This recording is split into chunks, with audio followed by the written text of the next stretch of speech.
والسلام على النبي الأمي الكريم الرؤوف الرحيم وعلى آله وأصحابه الطيبين الطاهرين. أما بعد فأعوذ بالله من الشيطان الرجيم. بسم الله الرحمن الرحيم. قل هل يستوي الذين يعلمون والذين لا يعلمون. آمنت بالله صدق الله العظيم وصدق رسوله النبي الكريم الأمين ونحن على ذلك لمن الشاهدين والشاكرين والحمد لله رب العالمين.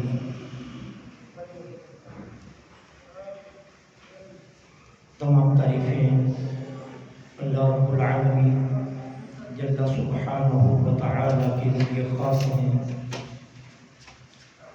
جو اس کائنات کا خالق بھی ہے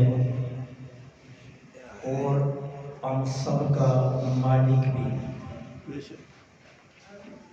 وہی معبود حقیقی ہے، وہ وحدہ لا شریک ہے،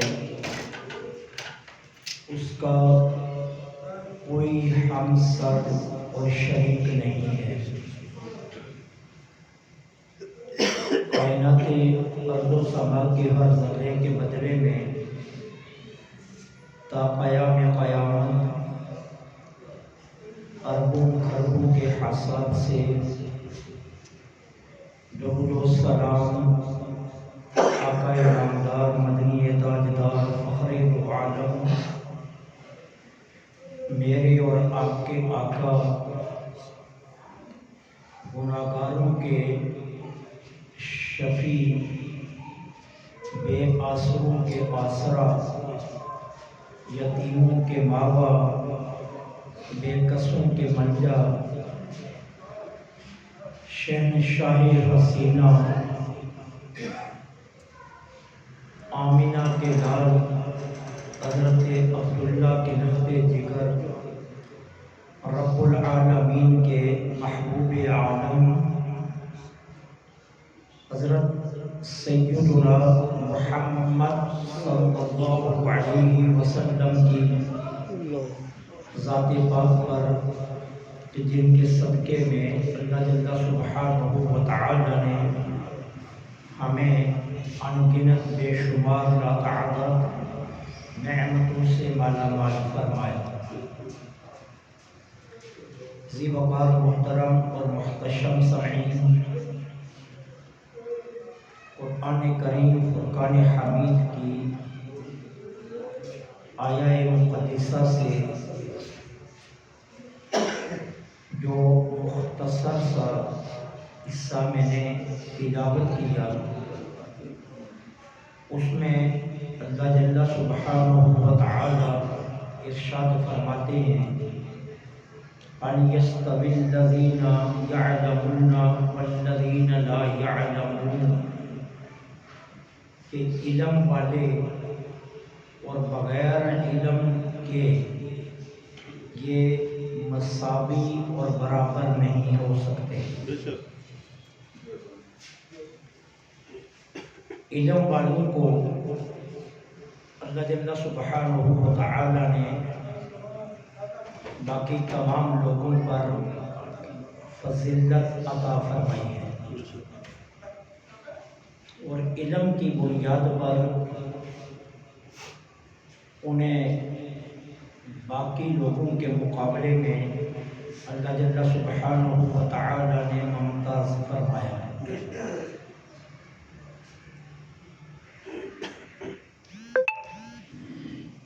ایک شخص مدینہ طیبہ سے چلا اور دمشق میں پہنچا، اور سیدنا حضرت ابو درداء رضی اللہ تعالی عنہ کی خدمت میں حاضر ہوا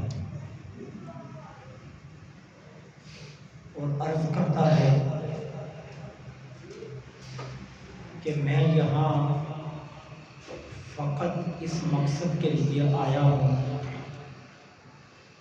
کہ مجھے پتہ چلا ہے کہ آپ رسول اللہ صلی اللہ علیہ وسلم کی ایک حدیث پاک بیان فرماتے ہیں، اور میں اس حدیث کو حاصل کرنے کے لیے مدینہ الرسول سے صرف اور صرف اس مقصد کے لیے سفر کر کے آیا ہوں۔ حضرت ابو درداء رضی اللہ تعالی عنہ نے ارشاد فرمایا کہ اگر تم اس مقصد کے لیے آئے ہو تو پھر رسول اللہ صلی اللہ علیہ وسلم کی حدیث سنو مجھ سے۔ فرمایا انی سمعت رسول اللہ صلی اللہ علیہ وسلم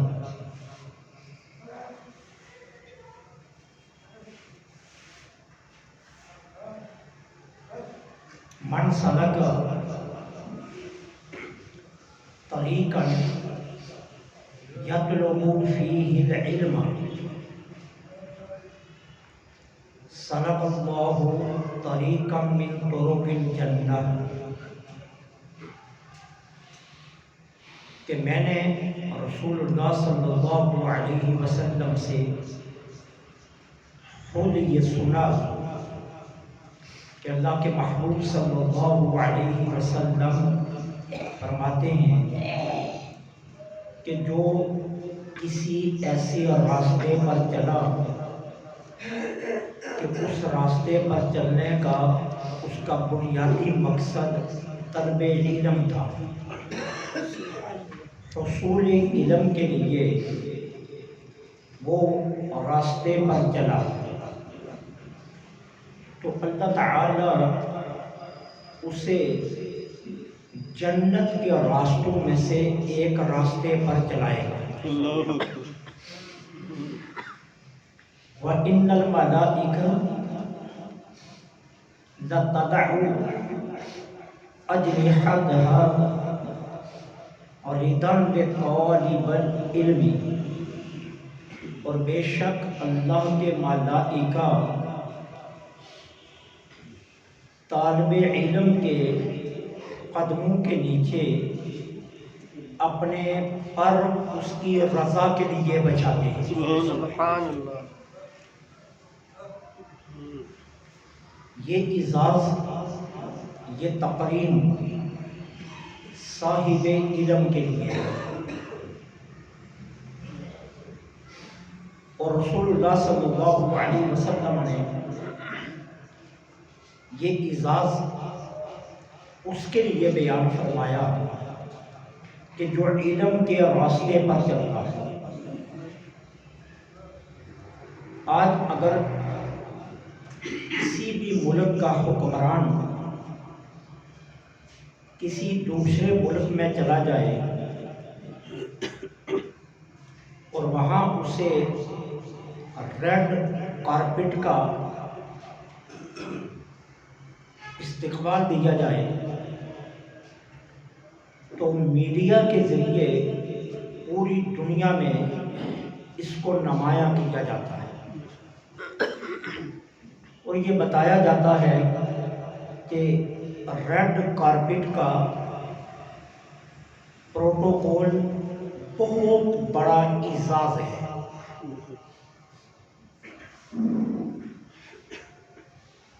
وہ چاہے کسی بھی ملک کا کارپٹ ہو، لیکن اگر وہ ریڈ ہے تو اسے بہت اعزاز سمجھا جاتا ہے۔ اچھا، یہ اعزاز کتنا لمبا ہو سکتا ہے؟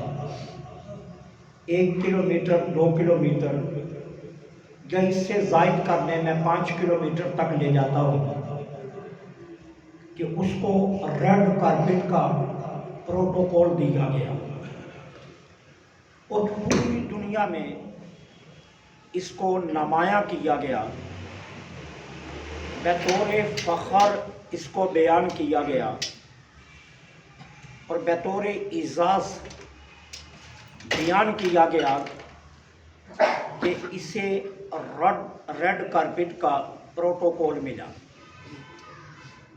یہ کتنا بڑا پروٹوکول ہے صاحب علم کے لیے کہ اللہ کے فرشتے اس کے قدموں کے نیچے اپنے پر بچھاتے ہیں، اور پھر کسی حد کا تعین نہیں ہے۔ اگر وہ طالب علم 1000 کلومیٹر بھی سفر کرتا ہے تو 1000 کلومیٹر کے سفر میں ملائکہ اپنے پر اس کے پاؤں کے نیچے بچاتے ہیں۔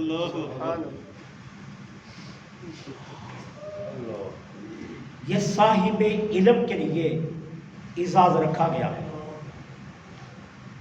نبی رحمت صلی اللہ علیہ وسلم نے صاحب علم کی مدح یوں بیان فرمائی، فرمایا فضل العالمی علی العابد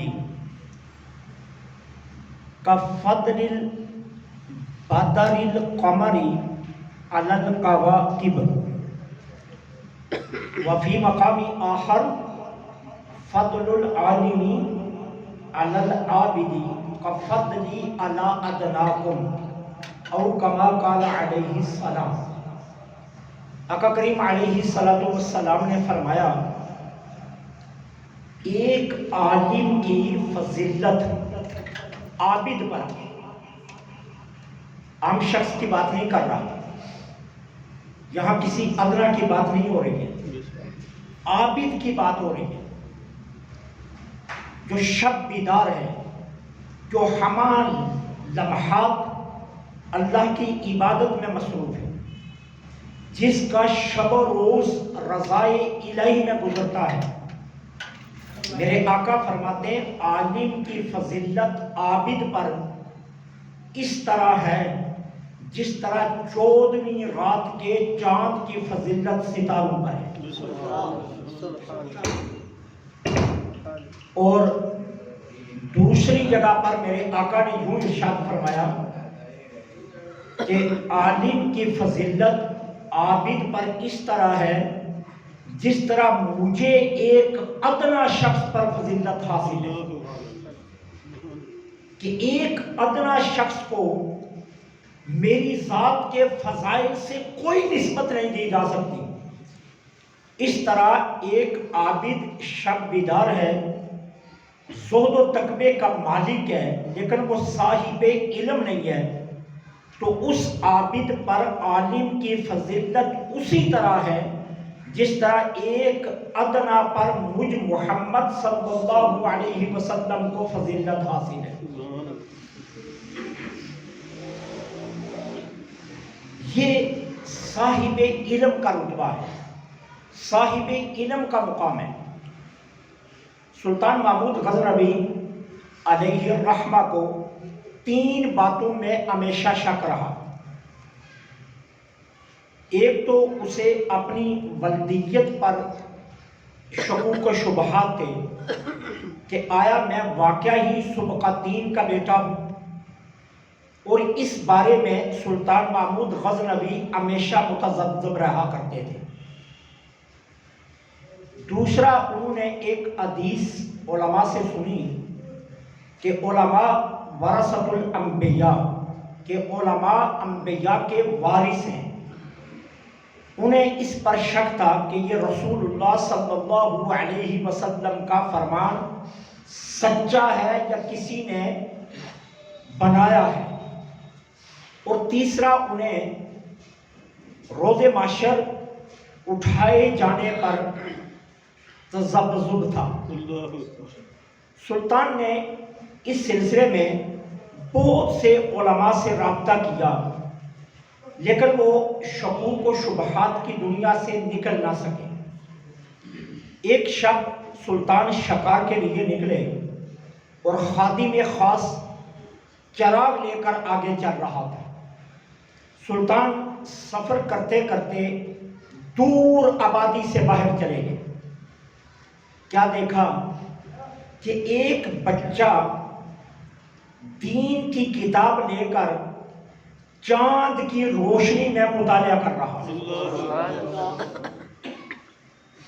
سلطان نے جب یہ دیکھا تو اسے بڑا رشک آیا کہ اس بچے کو حصول علم میں کتنی دلچسپی ہے، اور یہ کس طرح یہاں ویرانے میں چاند کی روشنی میں کھڑے ہو کر ان ہیماک سے مطالعہ کر رہا۔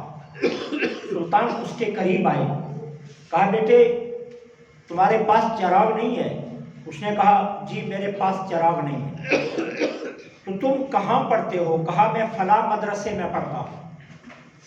سلطان نے اپنے خادم خاص سے کہا کہ جو چراغ تم میرے آگے لے کر چلتے ہو، اور وہ چراغ بھی گولڈ کا تھا، سونے کا، کہا اس طالب علم کو دے دو، اور کہا بیٹے تم یہ چراغ رکھ لو، اور اس چراغ کی روشنی میں تم اپنے مدرسے میں بیٹھ کر مطالعہ کیا کرو۔ اب بچے کو چراغ ملا، بچہ خوش ہو کر واپس مدرسے میں آ گئے۔ سلطان واپس آرام گاہ میں پہنچا تو سلطان جب اپنے بستر پر گیا، آنکھ لگی تو مقدر جاگ اٹھے۔ نبی رحمت صلی اللہ علیہ وسلم سلطان محمود غزنوی کے خواب میں تشریف فرما اور فرمایا سلطان تجھے سرکار نے یوں مخاطب کیا، فرمایا سبقتین کے بیٹے تو نے میرے وارث کو چراغ دے کر مجھے خوش کر دیا، میں روز محشر تیری شفاعت کروں گا۔ سلطان کے تینوں مسئلے حل ہو گئے۔ اسے اپنے باپ کے متعلق تذبذب تھا تو میرے آقا نے سبقتین کا بیٹا کہہ کر پکارا۔ اسے یقین ہو گیا کہ میں سبقتین کا ہی بیٹا ہوں۔ کہا تو نے میرے وارث کو چراغ دیا، تو اسے یقین ہو گیا کہ علماء انبیاء کے وارث ہیں، اور اسے روز محشر پر تذبذب تھا تو میرے آقا نے فرمایا میں روز محشر تیری شفاعت کروں گا۔ تینوں مسائل میرے آقا نے ایک ہی ارشاد میں حل فرما دیے۔ یہ فضیلت اللہ تعالی نے علماء کرام کو عطا فرمائی، صاحبان علم کو۔ یہاں یہ بات یاد رکھیے کہ میں نہیں کہتا کہ ایک عالم کو باعمل نہیں ہونا چاہیے، ایک عالم کو باعمل ہی ہونا چاہیے۔ اس کے علم کا، اس کے رتبے کا، اس کی شان کا تقاضا یہی ہے۔ لیکن اگر کوئی عالم گناہگار بھی ہے لیکن صاحب علم ہے تو علم کی بنیاد پر پھر بھی وہ عابد سے فضیلت والا ہے۔ یہ یاد رکھنا، وہ پھر بھی عابد سے فضیلت والا ہے، اور یہ قرآن کا حکم ہے۔ بشر اول آدم علیہ السلام کو جو تفوق ملا یا جو فضیلت ملی، جو برتری ملی، وہ علم کی بنیاد پر تھی۔ اللہ تعالیٰ نے آدم کو اپنے دست قدرت سے خلق فرمایا، اور پارہ نمبر 14 میں اللہ فرماتے ہیں وَنَفَخْتُ فِيهِ مِن رُوحِي، روح کی نسبت اللہ نے اپنی ذات کی طرف کی، فرمایا میں نے اس میں اپنی روح ڈالی۔ الفاظ کا سلیس ترجمہ یہی بنتا ہے قرآن کے کہ میں نے آدم میں اپنی روح ڈالی۔ اب یہ اعزاز آدم علیہ السلام کو حاصل، بن باپ کے بن ماں کے پیدا کیے گئے، یہ اعزاز آدم علیہ السلام کو حاصل۔ اللہ تعالی عز و جل نے جب آدم کو خلق فرمایا تو آدم کی آنکھ کھلی تو سب سے پہلے آدم کی جو نظر پڑی وہ رب کریم پر پڑی تھی۔ یہ اعزاز آدم علیہ السلام کو حاصل، اور قرآن ان سارے اعزازات کو بیان کر رہا ہے۔ لیکن اس کے باوجود اللہ تعالیٰ نے آدم علیہ السلام کو کچھ اشیاء کا علم دیا، اور علم دینے کے بعد فرشتوں کو آدم کے سامنے کھڑا کیا اور کہا فرشتوں یہ جو اشیاء تمہارے اور آدم کے درمیان میں پڑی ہوئی ہیں ان کے نام بتاؤ۔ تو فرشتوں نے آگے سے اپنا عجز یوں ظاہر کیا کہ ہمیں ان کا علم نہیں دیا گیا۔ لا علم لنا الا ما علمتنا، اللہ ان کا علم ہمیں نہیں دیا، ہمارے پاس اتنا ہی علم ہے جتنا تو نے ہمیں دیا ہے۔ اب اللہ تعالیٰ نے آدم علیہ السلام کو یہ علم دیا تھا، اب اللہ نے فرمایا آدم تم ان اشیاء کے نام بتاؤ، تو آدم علیہ السلام نے ان اشیاء کے نام بتا دیے۔ تو جب بتا دیے تو اللہ تعالیٰ نے فرمایا آدم کو تمہارے اوپر علم کی بنیاد پر فضیلت حاصل ہے، تقوی پر نہیں۔ تقوی پر جائیں تو تم خلق آدم سے پہلے عبادت کر رہے ہو، زہد پر جائیں تو تمہارے سید آدم کی خلق سے پہلے کے ہیں، تسبیحات پر جائیں تو تمہاری تسبیحات خلق آدم سے پہلے کی ہیں، اگر ذکر الہی پر جائیں تو تمہارا ذکر تخلیق آدم سے پہلے کا ہے۔ اب یہاں معاملہ زہد اور تقوی کا نہیں ہے، کہا آدم بطور عالم تم سے افضل ہے، لہذا اب میں تمہیں حکم دیتا ہوں میرے اس شاہکار کو سجدہ کرو۔ تو جو برتری کی بتائی گئی، جو فضیلت بیان کی گئی، وہ علم کے اعتبار سے ہے کہ علم کے اعتبار سے آدم علیہ السلام کو ملائکہ پر تفوق دیا گیا۔ اس لیے عالم کا درجہ ہر دور میں، یہ یاد رکھنا، عابدین سے افضل ہے۔ یہ بات اچھی طرح ذہنوں میں رکھ لینا کہ عالم ہمیشہ عابدوں سے افضل ہے۔ یہ ہماری بدقسمتی ہے، زمانے کے انحطاط کے ساتھ یہ شعبہ بھی انحطاط پذیر ہو گیا، اور ہمارے عوام نے علماء کے مقابلے میں مشائخ کو پوجنا، سنبھالنا اور مشائخ کو پروان چڑھانا شروع کر دیا۔ جن کے پاس علم نہیں بھی تھا، پیر ہے تو ہماری قوم اسے نذرانہ پیش کرتی ہے، ہماری قوم اس کے لیے اپنی آنکھیں بچاتی ہے، اپنے دروازے کھولتی ہے، اپنے خزائن کے دروازے اس کے لیے کھول دیتی ہے۔ نظر و نیاز اور چڑھاوے پیروں کے لیے تو چڑھتے ہیں، لیکن اس کے مقابلے میں علماء کم کرسی کی زندگی گزارے۔ ایک عالم اپنی ہی بچوں کو پڑھانے کے لیے لوگوں کا محتاج بن جاتا ہے، جبکہ ایک پیر 80 لاکھ کی گاڑی لے کر پھر رہا ہوتا ہے اور اس کو بیچارے کو وضو کا طریقہ بھی نہیں آ رہا ہوتا، اسے مسائل فقہ کا علم نہیں ہوتا۔ اس سے اگر کہا جائے قرآن کی 2 یا 4 آیات کا ترجمہ بتا دو تو وہ بیچارہ ترجمہ بھی نہیں بتا سکتا، لیکن ہماری قوم اس کے ہاتھ بھی چومتی ہے، اسے نذرانے بھی دیتی ہے، اسے گاڑیاں بھی پیش کرتی ہے اور اس کے لیے اپنے دروازے بھی کھولتی ہے۔ یہ بدقسمتی کا دور ہے۔ نبی رحمت صلی اللہ علیہ وسلم نے فرمایا کہ قرب قیامت کی نشانیوں میں سے ایک نشانی یہ ہے کہ دنیا سے علم اٹھ جائے۔ آپ ذی شعور ہیں، آپ اگر خود اس حدیث کی گہرائی پر نظر دوڑائیں تو علم اٹھ تو نہیں رہا، علم تو بہت تیزی سے آ رہا ہے دنیا میں۔ آئے دن نئی ریسرچ ہو رہی ہے، آئے دن تحقیقات کے دروازے کھل رہے ہیں، آئے دن گتھیاں سلجھائی جا رہی ہیں، آئے دن کوئی نہ کوئی نیا شعبہ کھل رہا ہے۔ ایک وقت تھا جب انسان پتھر سے لڑتا تھا، پھر انسان تلوار تک پہنچ گیا، پھر انسان بارود تک گیا، اور اب انسان ایٹم بم پر کھڑا ہے۔ تو یہ علم کم ہوا یا بڑھا؟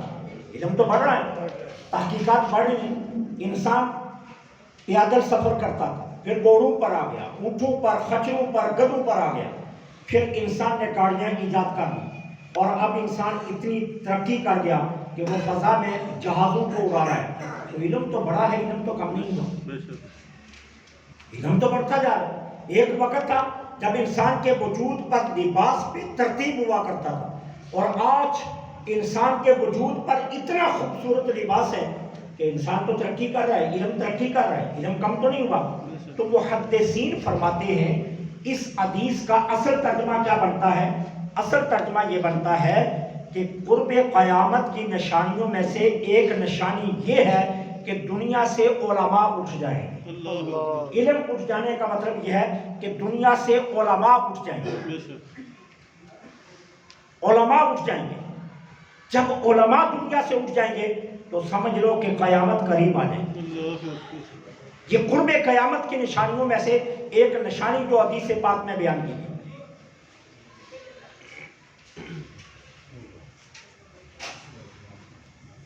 لاکھوں دلوں کی دھڑکن،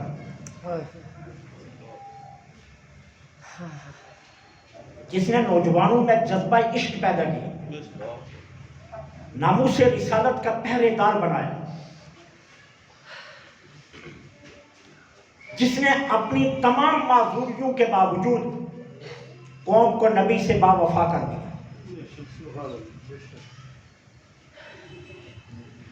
نام محمد صلی اللہ علیہ وسلم پر قوم 2 ہفتے سڑکوں پر گزارنے کے لیے تیار ہو گئی۔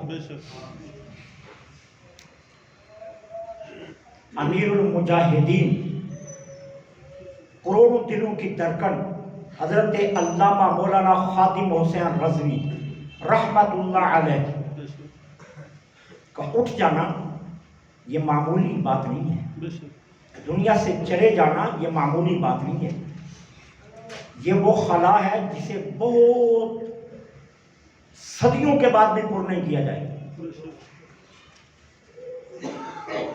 کس طرح انہوں نے لوگوں میں عشق رسول پیدا کیا، نوجوانوں کو اس مشن پر لگایا، کس طرح ناموس رسالت کے لیے انہوں نے نوجوانوں کو تیار کیا، کس انداز سے انہوں نے زندگی کے آخری سال حضور کی ناموس پر قربان کر کے گزارے۔ چھوٹی بات نہیں، چھوٹی بات نہیں ہے۔ یوں سمجھ لیجیے کہ ناموس رسالت کے تحفظ کے لیے اللہ نے اس انسان کو خود چن لیا۔ اچانک افق پر نمودار ہوئے اور چھاتے گئے۔ ہمارا وزیر اعظم اپنی قوم پر احسان کرتے ہوئے کہتا ہے کہ تم جس مہنگائی میں پس رہے ہو نا، یہ میں نے 22 سال محنت کر کے یہ مہنگائی کی ہے۔ وہ تو یہ کہتا ہے نا، لیکن اللہ نے اس مرد مجاہد کو چند سالوں میں کہاں سے کہاں پہنچایا۔ کیوں؟ اتنی تیزی کے ساتھ کسی انسان کا افق پر نمودار ہونا اور پھر چھا جانا، یقیناً یہ پیچھے رسول اللہ کی نظر کرم تھی۔ وہ حضور کا وفادار تھا، حضور کا وفادار رہا اور اسی وفاداری میں دنیا سے گئے۔ علماء کا اٹھ جانا یہ چھوٹی بات نہیں ہوتی ہے۔ موت العالمی موت العالم، ایک عالم کی موت پورے جہان کی موت ہوا کرتی، چھوٹی بات نہیں ہوتی۔ حضور داتا گنج بخش علیہ الرحمہ نے کشف المحجوب میں لکھا ہے، حضرت ذوالنون مصری رحمت اللہ علیہ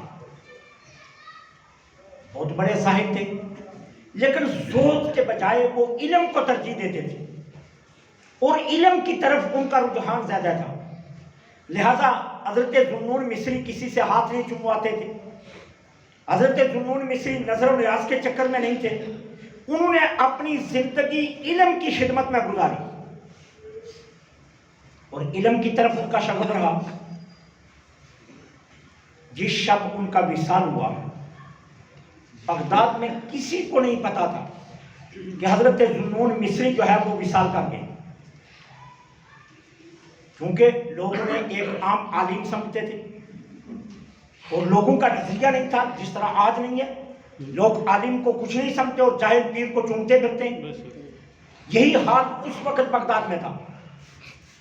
اب کیا ہوا، اس ایک رات، حضور داتا علی اجمیری نے کشف المحجوب میں لکھا، اس ایک رات بغداد کے 70 ولیوں کو میرے آقا خواب میں تشریف فرما، 70 اولیاء نے میرے آقا کو خواب میں دیکھا۔ سب نے پوچھا حضور کدھر جا رہے ہیں؟ فرمایا بغداد جا رہے ہیں۔ 70 کے 70 نے پوچھا اپنی اپنی جگہ پر کہ حضور آپ کہاں تشریف لے جا رہے ہیں؟ فرمایا میں بغداد جا رہا ہوں۔ پوچھا حضور خیریت؟ فرمایا ذوالنون مصری انتقال کر گیا ہے، میں اس کی روح کو لینے کے لیے خود آیا، میں اس کی روح کو لینے کے لیے خود آیا ہوں۔ حضور داتا علی اجمیری فرماتے ہیں صبح ہوئی، تو ان اولیاء عزاب نے اپنے خداموں کو بتایا اور سارا بغداد حضرت ذوالنون مصری کے گھر کی طرف دوڑ پڑا۔ جب وہاں پہنچے تو کیا دیکھا؟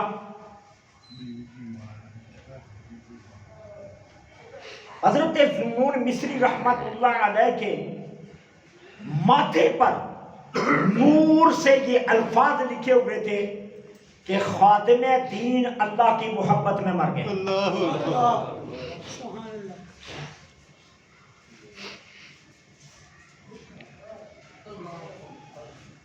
شدت کی گرمی تھی بغداد میں، انتہائی گرم ترین موسم تھا۔ جب آپ کو غسل دیا گیا، کفن پہنا دیا گیا اور تدفین کے لیے آپ کی میت کو اٹھا کر چلے لوگ، تو اچانک آسمان کے چاروں اطراف سے پرندے آئے اور انہوں نے اپنے پروں سے پر جوڑے اور پورے جلوس میت پر سایہ کر دیا۔ اللہ اکبر۔ اب نیچے جلوس میت جا رہا ہے اور اوپر برابر پرندے چل رہے ہیں سایہ کر کے۔ جتنی دیر تک حضرت ذوالنون مصری رحمت اللہ علیہ کی تدفین مکمل نہیں ہو گئی، وہ پرندے اتنی دیر تک ساتھ رہے۔ اللہ اکبر۔ یہ ہے علم کا، یہ علم کا رتبہ۔ علم افضل ہے۔ ایک عالم کا اٹھ جانا دنیا سے یہ معمولی بات نہیں ہے، اور پھر ایسا عالم جو عاشق رسول، ایسا عالم کہ جس کے دل میں عشق رسول ایسے تھا جیسے ٹوٹ کر کسی نے بھرا ہوا ہو، ناموس رسالت کا پہرے دار تھا، ختم نبوت کا۔ کچھ لوگ تو ختم نبوت کا نام لے کر دنیا کماتے ہیں نا، یہ ختم نبوت کا سچا خادم تھا، ناموس رسالت کا سچا خادم تھا، نام کا خادم نہیں تھا، نبی رحمت کا سچا خادم، خادم رضوی تھا۔ اللہ تعالی نے اسی لیے علماء کو عابدین پر فضیلت عطا فرمائی۔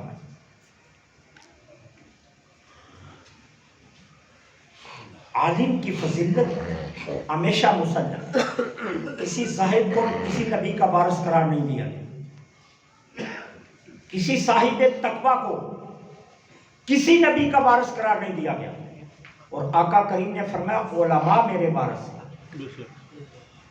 علماء انبیاء کے وارث ہیں۔ یہ وراثت کا جو حق دیا گیا یہ علماء کرام کو دیا گیا۔ اور پھر میرے آقا نے فرمایا قیامت کے دن جہاں بنی اسرائیل کے انبیاء کی صفوف لگیں گی، ان صفوف کے ساتھ میری امت کے علماء کی صفیں لگیں گی۔ سبحان اللہ۔ امتی نبی کے برابر نہیں ہو سکتا، علماء بنی اسرائیل کے انبیاء کے برابر نہیں ہوں گے، لیکن کہا گیا کہ جہاں بنی اسرائیل کے انبیاء کی صفیں لگیں گی وہاں میری امت کے علماء کی صفیں لگیں گی۔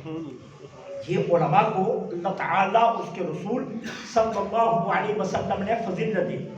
یہی وجہ ہے کہ صحابہ کرام علیہم الرضوان ان تمام اصحاب کی تقریم سب سے زیادہ کرتے تھے جو صاحب علم تھے۔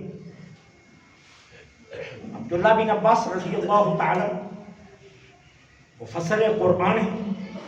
تمام صحابہ کرام جب بھی کسی مسئلے میں الجھتے تو کہتے عبداللہ بن عباس کو بلاؤ۔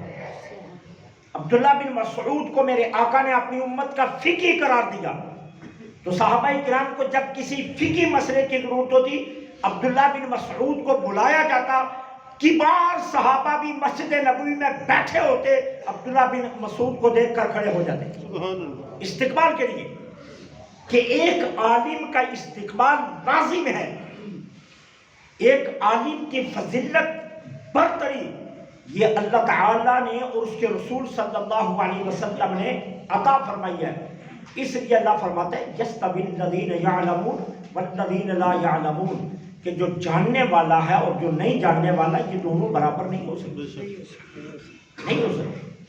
اور حدیث پاک میں آتا ہے میرے آقا کریم علیہ الصلوۃ والسلام نے فرمایا ایک عابد اگر ایک رات 1000 رکعت نماز نفل ادا کرے اور اس کے مقابلے میں ایک عالم دین عشاء کی نماز کے بعد قرآن کی ایک آیا کا مطالعہ کرے، اس کی 1000 رکعت نفلوں سے عالم کی یہ آیا فضیلت والی عالم کو برتری، اس کی 1000 رکعتوں کا وہ مقام نہیں ہو سکتا جو ایک عالم کی اس مطالعہ کی لمحات کو جو اللہ کی بارگاہ میں مقام حاصل ہے۔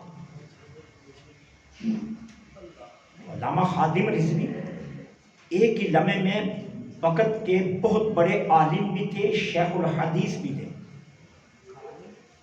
نام کے خادم نہیں، حقیقت میں رسول اللہ کے خادم تھے، حضور کے دین کے خادم تھے، ساری زندگی نبی رحمت صلی اللہ علیہ وسلم کے دین کی خدمت کی، اور کتنا عظیم موقع انہیں نصیب ہوا کہ زندگی کے آخری سال ناموس رسالت کا پہرے دار بن کر گزارا۔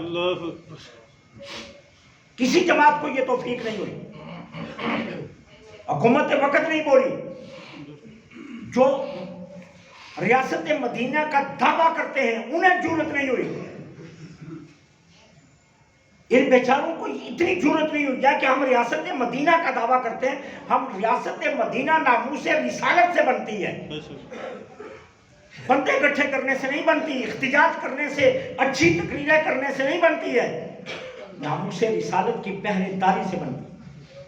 حضرت ابوبکر صدیق نے کیا کام کیا؟ حضور کی ناموس پر پہرا دی۔ عمر بن خطاب کی تلوار ہمیشہ برے نہ رہا کرتی تھی، ہمیشہ ننگی رہا کرتی تھی، اور کیا کہا کرتے تھے؟ عمر کے ہوتے ہوئے آقا کی شان میں کوئی بے ادبی کر جائے، عمر کو جینے کا حق ہی نہیں ہے، پھر عمر جیے یہ کیسے ہو سکتا ہے؟ یا وہ مرے گا یا عمر جائے گا۔ اس مقصد کے لیے عمر بن خطاب ہمیشہ اپنی تلوار ننگی رکھا کرتے۔ نون لیگ نے ہزاروں لوگ جمع کیے، توفیق نہیں ہوئی ہے فرانس کے خلاف کوئی ریلی نکالنے کی۔ مولانا فضل الرحمان صاحب جگہ جگہ بیان کر رہے ہیں، لیکن انہیں توفیق نہیں ہوئی۔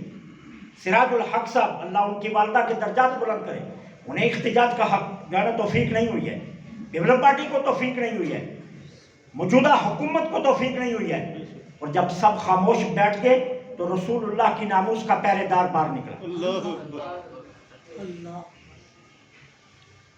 گولیاں برسوائی گئی، شیلنگ کروائی گئی۔ کیا حربہ نہیں اسلام آباد کے فیض آباد پل پر استعمال کیا گیا گورنمنٹ کی طرف سے، ہر جو ممکن ہو سکتا تھا تشدد وہ کیا گیا، فورسز کو استعمال کیا گیا۔ وہ تو حکم کے پابند ہیں، وہ تو بیچارے کیا کریں، انہوں نے تو اپنی نوکری بچانی ہوتی ہے، لیکن ہر حربہ استعمال کیا گیا، لیکن رسول اللہ کی ناموس کے پہرہ دار وہاں ڈٹے رہے، اور بالآخر حکومت کو گھٹنے ٹیکنے پڑے۔ اب بتائیے جب یہ شخص اپنی قبر میں جائے گا تو حضور میرے آقا استقبال کے لیے آئیں گے یا نہیں آئیں گے؟ کیسے ہو سکتا ہے میرے آقا استقبال کے لیے نا؟ ناموس رسالت کا یہ مجاہد جب اپنے مزار میں جائے گا تو میں تو کہتا ہوں کہ لحد میں بہت میں جائے گا، کملی والا پہلے انتظار میں کہ خاتم رضوی آ رہا ہے، خاتم رضوی آ رہا ہے، میرے آقا انتظار میں ہوں گے کہ میری ناموس کا پہرے دار، میری ناموس کا سپاہی پہنچے تو میں اس کا استقبال کروں۔ میں نے پچھلے جمعہ میں بھی کہا تھا، ممتاز قادری ایک عام پولیس والا ہے نا، ایک عام پولیس والا ہے۔ ہمارے یہاں ایک وقت ہوتا تھا عام پولیس سے بھی لوگ ڈرتے ہیں، اب تو ایس ایچ او سے بھی نہیں ڈرتے۔ ایک وقت تھا جب عام پولیس سے بھی لوگ ڈرا کرتے تھے کہ عام پولیس والا آ جائے تو لوگ کہتے تھے صاحب آ گئے، لیکن اب وہ چیز نہیں رہی ہے۔ ایک عام آدمی ہے ممتاز قادری، کوئی اسے جانتا نہیں ہے، کوئی اس کا نام نہیں ہے، لیکن حضور کی ناموس کا پہرے دار بنا اور رسالت مآب کی ناموس کا سپاہی بن کر کھڑا ہوا، تو پولیس کے سپاہی سے نکل کر ناموس رسالت کا سپاہی بنا، تو دنیا کا کون سا کونا تھا جہاں ممتاز قادری کا نام نہیں لیا؟ یورپ ہو، عرب ہو، امریکہ ہو، فرانس ہو، دنیا کی کون سی گلی تھی جہاں کوئی مسلمان بستا تھا لیکن اس نے ممتاز قادری کا نام نہ لیا؟ پھر ممتاز قادری کروڑوں دلوں کی دھڑکن بن گیا، بڑے بڑے پیر اپنی دستاریں اس کے قدموں پر رکھتے تھے. یہ منظر لیاقت باغ میں نے اپنی آنکھوں سے دیکھا. جس ایمبولینس میں اس کی میت تھی, اس ایمبولینس کو بڑے بڑے شیخ الحدیث چوم رہے تھے. کیوں؟ وہ کوئی بہت بڑا آدمی نہیں تھا, لیکن ناموس رسالت کا پہرے دار بن کر بڑا بن گیا. اور خادم رضوی تو عالم ہے, شیخ الحدیث ہے, ساری زندگی خدمت دین میں گزاری. اس کی علمی فضیلت ایک جگہ پر, اور پھر اوپر سے ناموس رسالت کی پہرے داری. میرے آقا تو انتظار میں ہوں گے کہ میرا غلام کب آئے تو میں اس کا استقبال کروں. صاحبو, علم کی قدر کیا کرو, علم کی بے توقیری مت کرو. یہ میں ہاتھ جوڑتا ہوں, پیروں کو چومنے والوں, پیروں کے بجائے علماء کا خیال کرو. علماء سے اپنے رشتے جوڑو, علماء سے اپنا تعلق جوڑو. جو پیر عالم نہیں ہے, خبردار اس کا ہاتھ چومو, خبردار اس کی گاڑی کے پیچھے بھاگو. یہ تمہارا پیسہ ہے. یہ پیسہ تم نے علماء کو دیا ہوتا تو آج اس طرح دین اسلام گلیوں میں رلتا نہ. یہ بے توقیری مت کرو علم کی, علماء کی بے توقیری مت کرو. پیروں کو نذرانے دینے کے بجائے علماء کا خیال رکھو. علماء کو کم کرسی میں مت رہنے دو, علماء کو آگے لاؤ, علماء کی عزت افزائی کرو, علماء کے سروں پر دستاریں رکھو, علماء کو نذرانے دو, علماء کو کتب لے کر دو, علماء کے لیے معاشی مسائل ختم کرو تاکہ وہ رسول اللہ کے دین کی صحیح معنوں میں خدمت کر سکیں. اور دیکھ لو, جن جن علماء کو یہ موقع ملا ہے انہوں نے حضور کی ناموس کا وہ پہرا دیا کہ کوئی اور نہیں دے سکا. آصف جلالی, اس کی کہانی دیکھ لو, خادم رضوی کی کہانی دیکھ لو, پیر سید مہر علی شاہ اپنے آپ کو کہا کرتے تھے میں پیر کم ہوں اور میں عالم مقدم ہوں, اور ہمیشہ علم کو برتری دی. حضرت پیر مہر علی شاہ صاحب فرمایا کرتے تھے بھائی مجھے عالم کہا کرو, مجھے پیر مت کہا کرو. ان کی خطب میں یہ باتیں لکھی ہوئی, فرماتے تھے میں پیر نہیں ہوں, میں عالم ہوں, اور علم کی قدر کرو. سیال شریف سے فیضان ملا تو سیال شریف کے آستانے کے بارے میں بھی یہی کہا کرتے تھے کہ میرے شیخ عالم ہے, اور خواجہ قمر الدین سیالوی سے بڑا عالم اس دور میں کوئی نہیں تھا. خواجہ قمر الدین سیالوی رحمت اللہ علیہ نے علم حاصل کیا. امام اعظم ابو حنیفہ رضی اللہ تعالیٰ عنہ کی خدمت میں ایک شخص آیا, اس نے کہا ایک بندہ ہے ہر روز روزہ رکھتا ہے, ساری رات جاگتا ہے, عبادت کرتا ہے, اور اس کے مقابلے میں ایک عالم ہے 5 وقت کی نماز پڑھاتا ہے اور اپنی کتب کا مطالعہ کرتا ہے. میں بیعت ہونا چاہتا ہوں, میں کس کا بیعت ہو جاؤں؟ امام اعظم نے فرمایا عالم کے بیعت ہو. امام صاحب نے فرمایا مجھ سے پوچھنے آئے ہو نا, تو پھر وہ عالم کے بیعت ہو جاؤ جو 1000 نفل پڑھتا ہے, رب کو اس سے کوئی غرض نہیں ہے. یہ جو رسول اللہ کے دین کی خدمت کر رہا ہے رب کو اس سے غرض ہے. فرمایا اگر مجھ سے فتویٰ پوچھنے آئے ہو تو پھر عالم کے مرید بن جاؤ. تو علم کی فضیلت بہت ہے. جب عالم دنیا سے اٹھتا ہے تو سمجھ لو کہ یہ قیامت کی نشانیوں میں سے نشانیاں آ رہی. خادم رضوی کو اللہ تعالیٰ کروٹ کروٹ جنت عطا فرمائے. اللہ جب اپنے میزار میں وہ چلے جائیں تو اللہ قیامت تک ان کے میزار پر ناموس رسالت کے صدقے رحمتوں کی برسات رکھیں. اللہ کریم اہل سنت کا یہ خلا کسی نہ کسی اپنے خاص بندے کے ذریعے پر کر دیں. میں سمجھتا ہوں کہ یہ مجاہد بھی تھے, یہ خادم دین بھی تھے, اور خادم رسول ہو کر سب سے بڑی بات کہ یہ ناموس رسالت کے صفائی تھی. یہ ان کا اعزاز جو ہے یہ کسی کسی کو نصیب ہوتا ہے. اگر ہم تاریخ کے اوراق الٹائیں تو آپ کو پتہ چلے گا حضرت ابوبکر صدیق, عمر بن خطاب, عثمان, علی المرتضیٰ کے بعد پھر خال خال آپ کو لوگ ملیں گے جنہوں نے ناموس رسالت کے اوپر اس طرح پہرے داری. اس طرح پہرے داری ہر کسی کے نصیب میں نہیں ہوتی ہے. یہ اللہ جس کو چنتا ہے اسے ہی ملتی ہے. دعا ہے اللہ مجھے آپ کو عمل کی توفیق عطا فرمائے.